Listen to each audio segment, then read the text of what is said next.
नमस्कार दोस्तों, मैं सुशांत सिंह राजपूत। देश को इस हाल में पहुंचा दिया गया है कि 10 नवंबर की रात 6:52 पर दिल्ली में एक धमाका होता है और अगले दिन दोपहर तक कोई भी आधिकारिक जानकारी नहीं दी जाती है।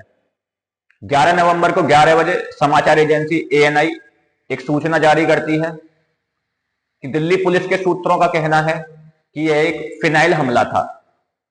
सूत्र बोलते हैं लेकिन सरकार नहीं बोलती है। सूत्र बोल सकते हैं लेकिन सरकार क्यों नहीं बोल सकती है? क्या हमारे देश की मीडिया ने देश को मजाक समझ रखा है? एक तरफ वो कहते हैं कि ऑपरेशन सिंदूर अभी जारी है, न्यूज पर ब्रेकिंग न्यूज करके बड़ा बड़ा प्रसारित किया जा रहा है कि ऑपरेशन सिंदूर अभी भी जारी है। टीवी चैनलों पर घटना से जुड़ी जानकारियां कम दी जा रही हैं, इधर उधर की माहौल बनाने वाली जानकारियां ज्यादा चल रही हैं। ऐसा क्या है कि घटना के घंटों बीत जाने के बावजूद भी कोई भी आधिकारिक रूप से कुछ नहीं बोल रहा है? बीजेपी के सांसदों ने भी पाकिस्तान को सबक सिखाने वाला कोई ट्वीट नहीं किया है। क्या बीजेपी के सांसद भी इसको आतंकी हमला कहने में हिचकिचा रहे हैं? फिनाइल हमला भी एक आतंकी हमला ही हो सकता है। आतंकी हमला, फिनाइल हमला जो भी है, आधिकारिक रूप से कोई नाम भी नहीं लिया जा रहा है, जबकि घटना के बाद कई घंटे बीत चुके हैं, अभी तक कोई आधिकारिक रिपोर्ट नहीं आई है। घटना के बाद गृह मंत्री अमित शाह ने एक बयान दिया है जिसमें उन्होंने कहा था कि जांच एजेंसियां घटनास्थल पर पहुंच गई हैं, सभी एंगलों से जांच की जाएगी। उसके बाद इनके बयान के बाद भी कई घंटे बीत चुके हैं, सभी एंगलों से जांच की गई है, किस एंगल से की गई है कुछ पता नहीं चला। ट्विटर पर लोग मोदी जी को याद दिला रहे हैं कि उन्होंने ट्वीट किया था, उन्होंने फैसला किया था कि जब भी अब कोई आतंकवादी हमला होगा उसे एक्ट ऑफ वार माना जाएगा। उधर राजनाथ सिंह बिहार में अपने भाषणों में कह रहे हैं कि अभी ऑपरेशन सिंदूर अभी जारी है, और अगर ऑपरेशन सिंदूर अभी जारी है तो आतंकी दिल्ली में कैसे आ गए? ये एक बहुत ही बड़ा सवाल हो गया है। इस सवाल का जवाब कौन देगा? पहलगाम हमले के तुरंत बाद देश में सबसे पहले अमित शाह ही थे जो वहां पर पहुंचे थे। उसके बाद उन्होंने वहां पर क्या देखा, क्या पता किया, इसकी प्रेस को कोई जानकारी नहीं दी, ना ही उनसे किसी ने कोई सवाल पूछा, तो जवाब तो छोड़ ही दीजिए।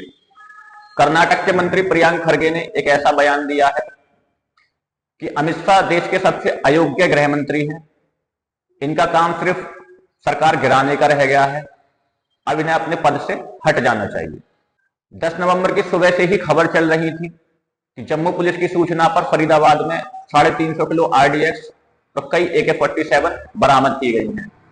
लखनऊ से भी ऐसी बरामदगी की खबर सामने आई है, लेकिन उन खबरों में यह सवाल गायब कर दिया गया है कि एक इतना RDX हरियाणा में और लखनऊ में कैसे पहुंचा। फरीदाबाद में 2900 किलो अमोनियम नाइट्रेट पकड़ा गया है। इसमें मुजम्मिल अहमद गनई और डॉक्टर आदिल अहमद को गिरफ्तार भी किया गया है।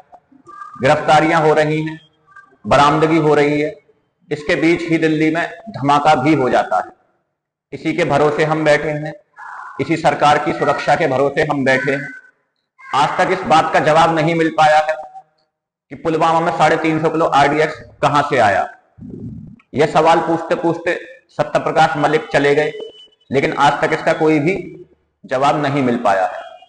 इसलिए सूत्र बोल रहे हैं, सरकार नहीं। ये जो लाल किला ब्लास्ट हुआ है, इसमें मीडिया की तरफ से कई रिपोर्ट दी जा रही हैं, कई जानकारियां बताई जा रही हैं, लेकिन आधिकारिक रूप से अभी तक कोई भी रिपोर्ट सामने नहीं आई है। 13 लोग मारे गए हैं। ये जो 13 लोग मारे गए हैं, ये अपनी जिंदगी का हिसाब किससे मांगेंगे? किसकी साजिश थी? जिसकी भी साजिश थी उन्हें कड़ी सजा होनी चाहिए। आखिर एजेंसियों की सतर्कता क्या है कि धमाका हो गया? नारेबाजी वाले बयानों से कोई नतीजा नहीं निकलता, तैयारी और सतर्कता पर फोकस करना चाहिए। लेकिन इन सब घटनाओं से यही लगता है कि जो सुरक्षा के वादे किए जाते हैं वो सब एक झूठ के अंबार हैं। सबसे बड़ी कमी यह है कि किसी की जवाबदेही तय नहीं की जाती है, किसी के खिलाफ कोई कार्रवाई नहीं होती है। Share this video to spread the awareness. धन्यवाद।